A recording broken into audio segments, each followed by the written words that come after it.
이 세상은 저절로 우연히 만들어진 것이 아니라 하나님께서 말씀으로 이 세상을 창조하셨습니다. 우리가 말하는 이 세상은요, 우리가 살고 있는 이 지구만을 의미하는 것이 아니라 모든 우주 만물을 창조하신 것을 의미하는 것을 먼저 전제로 말씀을 드립니다. 어떤 분이 설교를 하시면서 하나님이 세상만 만든 것이 아니라 우주도 만들었다고, 제가 볼 때는 그 목사님은 창조에 대해서 잘못 이해를 하고 계시는 것 같더라고요. 하나님이 창조하셨다는 것은 지구만을 창조한 것을 말하는 것이 아니고요, 이 세상의 모든 우주 만물, 삼라 만상을 하나님이 만드신 것을 말하는 것입니다. 제가 그 목사님 설교를 들으면서 저분이 창조에 대해서 아주 잘못 이해를 하고 계시는구나. 그러면서 하는 말이, 세상을 창조했다고만 말하지 말고 하나님 우주를 창조했다고 말을 해야 된다고 그렇게 설교를 하시더라고요. 그래서 제가 가서 이야기해드리려다가, 여러분, 하나님이 이 세상을 창조했다, 이 말은 우리가 사는 지구만을 말하는 것이 아니라 지구가 아닌 다른 행성, 모든 우주 만물, 삼라 만상, 모든 것을 하나님이 창조하신 것을 말하는 것입니다. 제가 그 설교를 들으면서 성도들에게 창조주 하나님에 대해서 다시 명확하게 설교를 다시 한번 더 해야겠다 생각이 들어서 오늘 말씀이 세상을 창조하신 하나님에 대해서 좀 말씀을 하려고 합니다. 이 세상을 창조하신 하나님은 지금도 여전히 이 세상을 주관하시고 섭리하고 계시죠. 하나님이 세상을 만들어 놓고 그냥 세상이 그냥 멋대로 돌아가는 것을 하나님은 내버려 두시는 것이 아니라, 하나님이 이 세상을 지금도 여전히 우주 만물을 섭리하고 계십니다. 그래서 우리가 창조주이신 그 하나님을 올바르게 신앙해야 됩니다. 이 하나님께서, 창조주신 하나님께서 이 세상 우주 만물을 어떻게 창조했냐 하는 것이죠. 이 우주 만물이 생성되어지는 것은요, 어떤 진화론적인 어떤 그 가설에 의해서 만들어져 형성된 것이 아니라 하나님의 말씀으로 이 세상이 만들어졌다 하는 것입니다. 그래서 오늘 읽은 우리 본문에도요, 1장 2절 3절 5절부터 보면은요, 3절에 보면 하나님이 이르시되 빛이 있으라 말씀하시죠. 그러니까 어떻게 됐습니까? 빛이 있었다. 그 빛이 하나님 보시기에 좋았다라고 3절에 기록을 하죠. 하나님은 말씀으로 이 세상을 만들어 놓으신 것입니다. 그래서 하나님이 말씀으로 만드시니 저녁이 되고 아침이 된다. 이게 첫째 날이다. 그렇게 3절 5절에는 기록을 하고 있습니다. 히브리 11장 3절에 가면 또 히브리 기자가 기록하기를, 믿음으로 모든 세계가 하나님의 말씀으로 지어진 줄을 우리가 아나니 기록이 됐죠. 하나님의 말씀으로 세상을 창조하셨다. 시편 33편 6절 7절에도요, 여호와의 말씀으로 하늘이 지음이 되었으며 그 만상을 그의 입 기운으로 이루었도다. 하나님이 말씀으로 하나님이 세상을 창조했다는 사실을 오늘 성경은 우리에게 명확하게 제시하고 있다 하는 것이죠. 그 다음에 하나님께서는 두 번째는요, 창조의 목적과 계획대로 창조하신 것입니다. 하나님께서 이 세상을 창조하실 때 그 창조의 본래의 목적과 계획이 있습니다. 우리가 건축물을 지을 때 제일 먼저 하는 게 뭐냐면 설계도이죠. 어떤 이 가구를 만들 때도, 이 강대상, 지금 이 크리스탈 강대상 이거 만들 때도요, 가장 먼저 뭘 만드냐면 설계도를 만듭니다. 프로하고 아마추어 차이는요, 프로들은 설계도를 가지고 제일 먼저 만들죠. 우리 같은 아마추어들은 설계도가 없어요. 그러니까 뭘 만들어도 좀 부실한 거죠. 건물을 지을 때 오래전이죠. 서울의 삼풍백화점이 무너져서 얼마나 많은 사람들이 생명이 무너지는 그 현장에 함께 많은 사람들이 죽었잖아요. 설계도대로 그 건물을 사용해야 되는데 설계도하고 전혀 상관없이 임의대로 건물을 다 자기들이 마음대로 그 구조 변경하고 하는 바람에 건물이 약해서 그만 무너지고 말았죠. 이 설교자라는 것이 참 중요하죠. 하나님께서도 이 세상을 창조하실 때 하나님이 이 세상을 설계하셨습니다. 디자인하신 것이죠.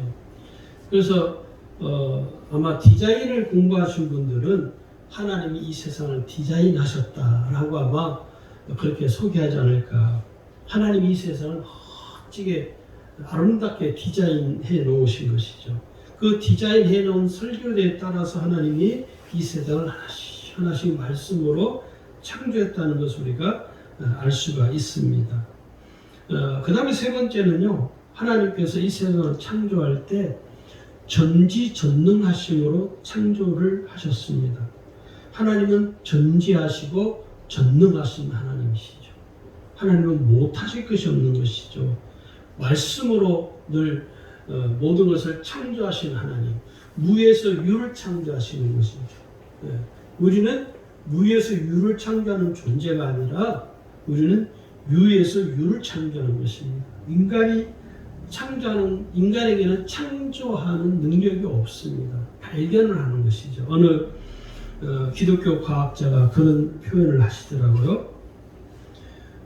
인간은 창조할 수 있는 능력이 없습니다. 그래서 인간이 쓰는 표현을 할 때 창조한다라고 말하지 말고 발견한다는 말을 해야 됩니다.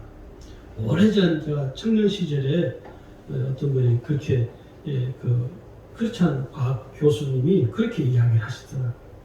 그래서 인간은 어떤 무에서 유를 만드는 것이 아니라 발견해내는 것이다.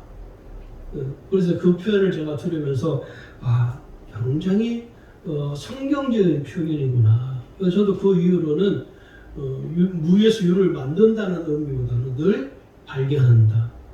에디슨이 발견한 것이죠. 에디슨이 발견을 한 것이죠. 그러니까 이 세상에 있는 모든 것들은 인간이 무에서 유를 창조할 수 있는 능력이 있는 것이 아니라 무에서 유를 창조할 수 있는 분은 단 한 분, 하나님밖에 없습니다. 하나님께서 전지하시고 전능하신 그 창조의 능력으로 이 우주 만물을 창조해 놓으신 것이죠. 시편 50편 1절에 말씀하기를 전능하신 이 여호와 하나님께서 말씀하사 해 돋는 데서부터 지는 데까지 세상을 부르셨도다. 이게 기록이 되어 있습니다. 그 다음에 네 번째는요, 하나님은 이 세상을 창조하실 때 하나님의 사랑으로 창조하셨습니다. 하나님의 사랑으로. 이게 무슨 말이냐면 하나님이 이 세상을 만드실 때 아무렇게나 만들지 않았다는 거예요. 어떤 제품을 만드는 사람들을 보면요, 두 가지 종류의 사람이 있죠. 아주 열과 성의를 다해서 꼼꼼하게 제품을 만드는 사람이 있는가 하면 설렁설렁 대강 만드는 사람이 있죠. 유튜브에 이렇게 보면은요, 어떤 일을 직장에 있는 분이 직장을 다니시는 분인데 이분은 혼자서 1년 동안 지금 자기 집을 짓고 있어요.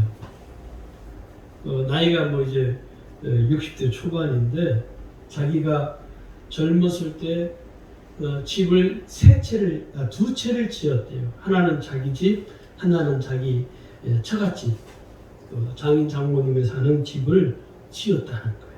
그것도 혼자서.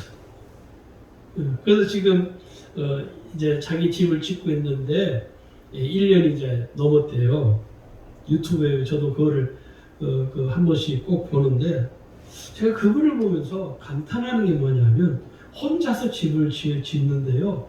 야, 어쩌면 저렇게 꼼꼼하게, 물론 자기가 살 집이니까 그러겠지만 혼자서, 그것도 매일 짓는 것이 아니라 주말마다, 직장 다니니까 월요일에서 금요일까지는 직장을 일하고 토요일날, 그분이 뭐 예수 안 믿는 분 같은데 토요일날 주일날 그분한테 일요일이죠. 이틀을 이제 집을 짓는 거예요. 1년이 넘게. 지금 이제 거의 이제 봉사가 거의 다 이제 마무리돼가네요.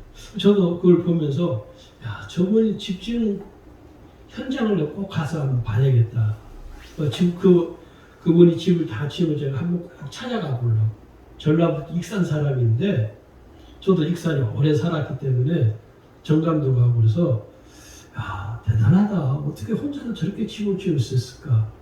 근데 그분이 집을 짓는 것을 이렇게 보니까요. 뭘 느껴지냐면 그 집을 짓는 그 사람의 마음속에 뭐가 있냐면 사랑이 가득한 거예요. 저 그게 느껴지더라고요. 아, 이분이 물론 집 짓는 일을 본인이 즐거워서 하는 것도 있겠지만 자기 가족들을 사랑하고 그 집을 사랑하니까 짓는 손길이 다른 거예요. 그래서 제가 그 집을 한번 코로나 때문에 참 갈 수가 없었지만은 꼭 한번 가서 코로나가 이제 좀 잠잠해지면 그 익산에 가서 그분이 짓는 집을 꼭 한번 이렇게 탐방을 한번 해보고 싶더라고요. 그분한테 가서 또 질문들을 해보고 싶고. 그러니까 사랑으로 짓는 거죠. 하나님은요, 이 세상을 아무렇게나 성의 없이 하나님 만드신 것이 아니라 하나님이 이 우주 만물을 창조하실 때 하나님의 사랑을 쏟아 부었습니다. 할렐루야. 저는 그게 느껴져요. 아, 하나님이 이 우주 만물을 창조하실 때 하나님의 모든 사랑을 쏟아 부어서 만드셨구나. 왜냐하면 창세기 1장을 보면요. 여섯째 날까지 하나님 만드시는 그 과정 하나하나를 잘 이렇게 우리가 성경을 이렇게 천천히 묵상하면서 보면요. 그게 하나님의 온갖 사랑과 애정을 다 쏟아서 이 만물을, 우주 만물을 창조하신 그 사실이, 그 은혜가 느껴지는 거예요. 네. 한 예로 하나님이 인간을 창조하신 걸 한번 생각해 보세요. 거기 보면요. 하나님이 인간을 창조할 때 인간을 어떻게 창조했습니까? 인간이 어떤 존재냐면 하나님의 형상을 따라 지음바 되었다고 그랬어요. 하나님을 닮은 존재로 하나님 만드셨다는 거예요. 그러니 하나님이 자기를 닮은 하나님의 형상을 따라 지음받은 그 인간을 창조할 때만 해도 그냥 성의 없이 했겠습니까? 얼마나 온갖 사랑과 애정을 다 쏟아 부었으면요. 우리 인간의 인체를 여러분 우리가 잘 모르잖아요. 제가 치유사역을 오래전에 치유사역에 대해서 이렇게 눈이 뜨이면서 그 인체에 관해서 공부를 조금 전문적으로 한 건 아니지만 인체에 관해서 공부를 할 수 있는 기회가 한 번 있었어요. 예를 들어서 뼈 같은 경우, 이 사람 뼈가요, 우리가 생각하면 이 갈비뼈, 척추 이런 모든 이 뼈들이요 얼마나 디테일하게 그렇게 만들어요. 사람의 손으로 어떻게 인간의 인체를 만들 수 있겠습니까? 엄청난 것이죠. 그러니까 하나님의 형상을 따라 지음받은 인간 그 인간만 보더라도 야, 하나님이 어떻게 이렇게 온갖 애정과 사랑을 쏟아 부었을까? 그야말로 사랑으로 충만한 상태에서 하나님이 이 우주 만물을 만드셨다는 것을 우리가 알 수가 있습니다. 그래서 우리가요, 하나님이 창조주이시라는 이 사실을 어떻게 증명할 수 있느냐, 어떻게 알 수 있느냐. 첫 번째는요, 이 세상의 모든 피조물을 통해서 우리가 알 수 있습니다. 지금 오늘 비가 엄청 왔죠. 무슨 속된 말로 사람들이 하늘에서 지붕이 뚫린 것처럼 엄청 쏟아졌죠. 제가 오늘 이렇게 비 오는 걸 이렇게 보면서 그래, 하나님이 이 세상을 만드시고 하나님이 이 세상을 운행하시고 비가 이렇게 장마가 이렇게 되어서 비가 오는 것도 하나님의 창조 속에 들어가 있는 것이죠. 하나님이 창조하신 그 섭리를 따라서 지금 우리나라는 6월 이제 7월부터 한 길게는 한 20일, 짧게는 한 10월 이렇게 한 달도 안 되는 그 어간에 여름 되면 장마가 그냥 오죠. 또 여러분 한번 생각해서 바다에 폭풍이 일어나서 태풍이 일어나서 그냥 바다에 있는 모두 밑에서부터 해저 밑에서도 물이 쫙 하잖아요. 태풍이 안 왔으면 좋겠네요. 태풍이 만약에 안 오게 되면요, 그 바다는요, 어떻게 할 수가 없죠. 관리가 안 되는 거죠. 그런 것도 하나님의 창조의 섭리에 의해서 하나님이 지금 주관하시고 계시는 것이죠. 그래서 이 모든 피조물들을 통해서 우리가 지금 접하고 있는, 우리가 살고 있는, 우리가 숨쉬고 있는 모든 이 피조 공간, 피조 세계를 통해서 하나님이 계시다, 하나님이 창조하셨다, 하나님이 이 세상을 만드셨다는 사실을 우리가 알 수 있습니다. 진화론은 이미 가설이라고 이미 평가가 나 있는 것이죠. 과학자들도 진화론은 가설에 불과하다라고 말을 합니다. 진화론으로서는 이 세상을 설명할 수가 없습니다. 인간을 진화론으로서 설명할 수 있을까요? 아니요, 없습니다. 인간을 진화론으로서 설명한다면 여러분과 저의 조상은 원숭이입니다. 말도 안 되는 소리죠. 로마서 1장 20절에 창세로부터 그의 보이지 아니하는 것들 곧 그의 영원하신 능력과 신성이 그가 만드신 만물에 분명히 알려졌나니 그러므로 그들이 핑계하지 못할지니. 이게 분명히 말씀하기를 능력과 신성, 하나님의 능력과 신성이 하나님이 만드신 모든 만물에 분명히 알려졌다는 거예요. 이것을 우리가 잘 깨달아야 한다는 것이죠. 두 번째는 인간을 통해서 우리가 알 수 있습니다. 인간의 모든 피조물 중에서 유일하게 하나님의 형상을 닮은 존재이죠. 하나님의 형상을 닮은 존재는 유일하게 인간밖에 없습니다. 그래서 하나님의 형상을 닮은 인간을 창조하시고 난 후에 하나님 뭐라고 감탄하시냐면 힘이 좋았다, 이렇게 창세기 1장 31절에 기록을 합니다. 다른 피조물을 창조하실 때는 그냥 좋았다라고 했지만 31절에서는 힘이 좋았다. 하나님이 형상을 따라 지음받은 인간을 보면서 여섯째는 하나님이 감탄하셨다는 것이죠. 세 번째는요, 살아계신 하나님 믿는 신앙을 통해서 알 수 있습니다. 거짓된 신앙은요, 서로 소통할 수 없습니다. 종교가 소통할 수 없는 겁니다. 종교는 소통을 할 수가 없어요. 그들이 믿는 신앙, 그 신과 그 사람은요, 소통이 안 되죠. 소통이 안 되는 거예요. 그런데 우리가 믿는 하나님은 저와 여러분이 늘 소통하죠. 내가 하나님과 소통하는 것을 통해서 뭘 알 수 있습니까? 하나님이 창조주이시구나 하는 사실을 우리의 신앙을 통해서 알 수 있다는 것이죠. 그래서 우리가 하나님과 끊임없이 소통합니다. 교제하는 것이죠.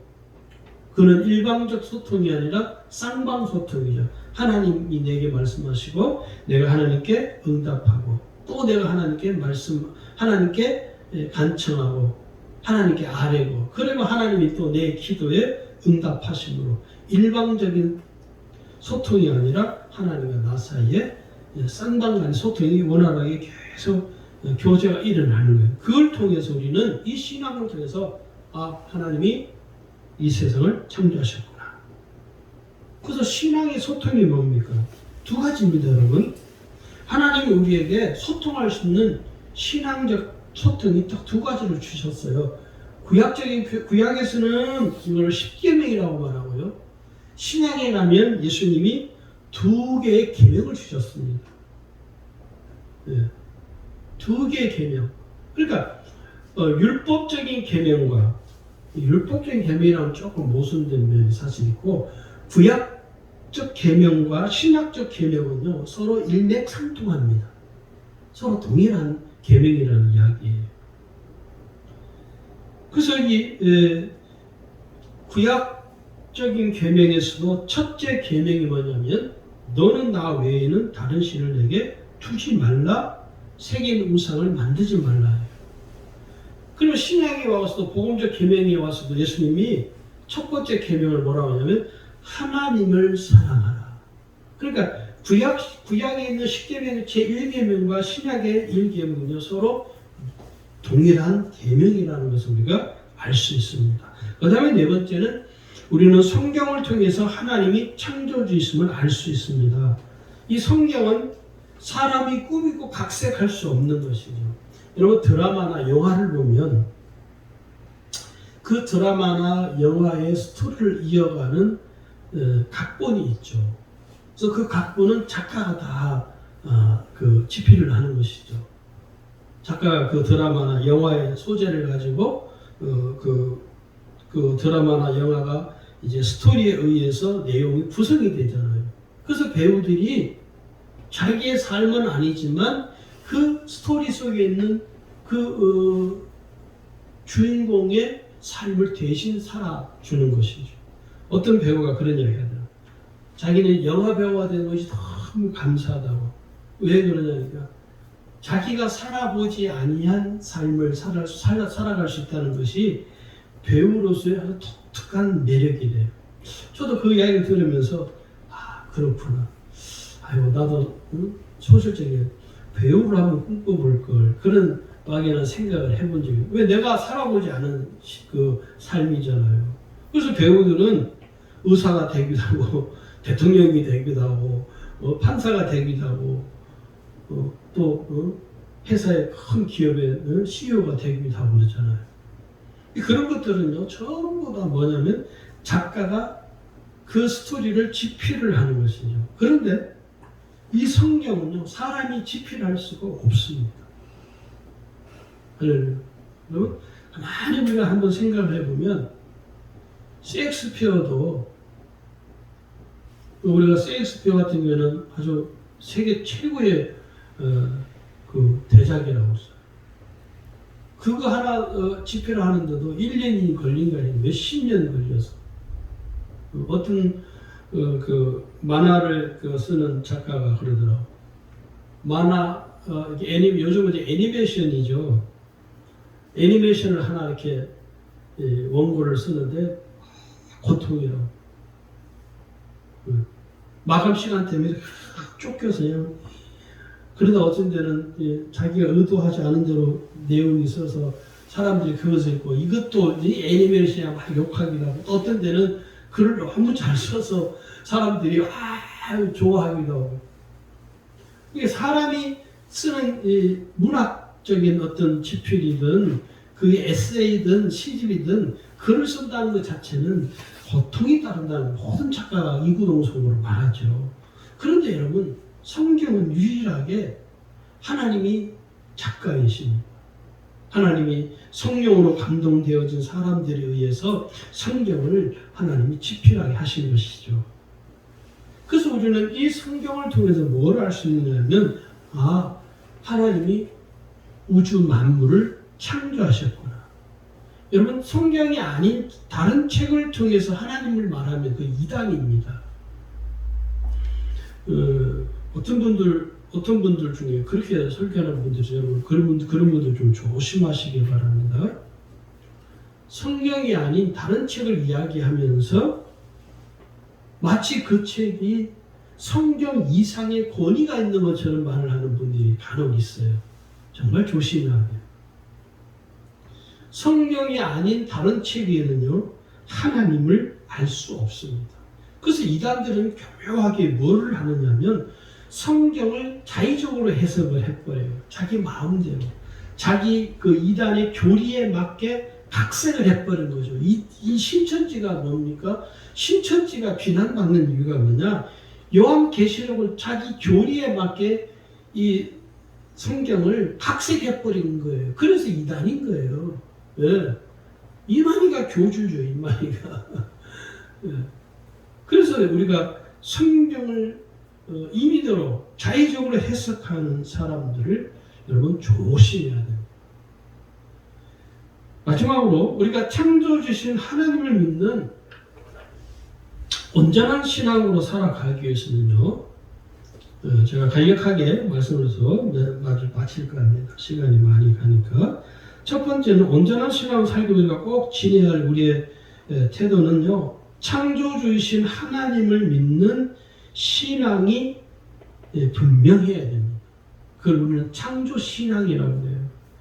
나의 신앙이 창조론에 근거한 신앙이 돼. 하나님이 이 우주 만물을 창조하신 그 신앙의 근거에서 나의 신앙 고백이 나와야 한다는 것이죠. 창세기 1장 1절에 우리가 잘 아는 거죠. 태초에 하나님이 천지를 창조하시고 하나님이 이 세상을 창조하셨다. 맞다. 하나님은 이 세상을 창조하셨다. 그것을 내가 믿는 신앙이 신앙. 그래서 우리는 진화론을 배격하는 것입니다. 우리가 진화론과 창조론을 혼동하면 안 됩니다. 또 그런 분들이 있어요. 기독교 안에 창조론과 진화론을 이렇게 믹스해서 믿는 사람이 있어요. 위험합니다. 창조론과 진화론을 약간 믹스를 짬뽕을 시켰어요. 위험한 발상입니다. 진화론은 우리가 철저하게 배격해야 됩니다. 그건 학문이 아니고요. 그건 신앙도 될 수 없어요. 창조론은 우리의 신앙이고 성경이 우리에게 제시하는 바입니다. 그래서 우리는 하나님이 우주 만물을 창조하신 이 창조론에 근거한 우리의 신앙이 정립이 되어야 됩니다. 그렇지 않으면 어떤 목사님처럼 창조론에 대해서 하나님이 창조하셨다는 설교하시면서 잘 이상하게 잘못 설교를 하게 되는 것이죠. 그래서 이 창조론과 진화론은 논쟁은 더 이상 종교와 과학의 논쟁이 아닙니다. 자꾸 이 진화론을 추종하는 사람들이 이 진화론을 추종하고 진화론 가설을 믿는 사람들이요, 자꾸 그 기독교 종교와 진화론이 과학인 것처럼 자꾸 이렇게 논쟁을 시켜요. 대립을 시켜요. 네. 우리 이 창조론은 진화론과 대립할 수 있는, 진화론은 대립할 수 있는 수준이 되지 못합니다. 우리가 그것을 잘 알아야 돼요. 두 번째는 성경을 철저히 믿고 꾸준히 성경을 읽고 성경을 배워야 합니다. 오늘 구원받은 우리가 잘못된 신앙을 갖게 되는 결정적인 배경이 뭐냐면 우리의 신앙이 표준이 되는 이 성경을 소홀히 하기 때문이죠. 성경은 우리 삶의 표준입니다. 지난 시간에 말씀드렸나요? 성경은 우리의 삶의 표준이 돼요. 내 삶의 바탕이 된다, 그 말이죠. 그래서 오늘 우리가 성경에 대해서 무지하면요, 성경을 내가 의지하고 성경을 읽고 성경을 배우는 것에 대해서 게을리하는 것뿐만 아니라 포기하게 됩니다. 그래서 끊임없이 우리가 우리 스스로 우리를 돌봐야 할 게 뭐냐면 내가 성경을 내 삶의 표준이 되는 이 성경을 알려고 노력하고 배우려고 해야 한다 하는 것이죠. 세 번째 마지막으로는 창조주신 하나님의 영광을 드러내는 삶을 살아야 한다 하는 것이죠. 오늘 저와 여러분이 먹든지 마시든지 무엇을 하든지 나의 모든 삶이 하나님께 영광이 되도록 해야 한다 하는 것입니다. 그래서 이번 한 주간 남은 또 목, 금, 토 3일 동안 여러분 이 우주 만물을 창조하신 그 하나님께 오늘 저와 여러분의 삶이 온전해지기를 주의 이름으로 축원합니다.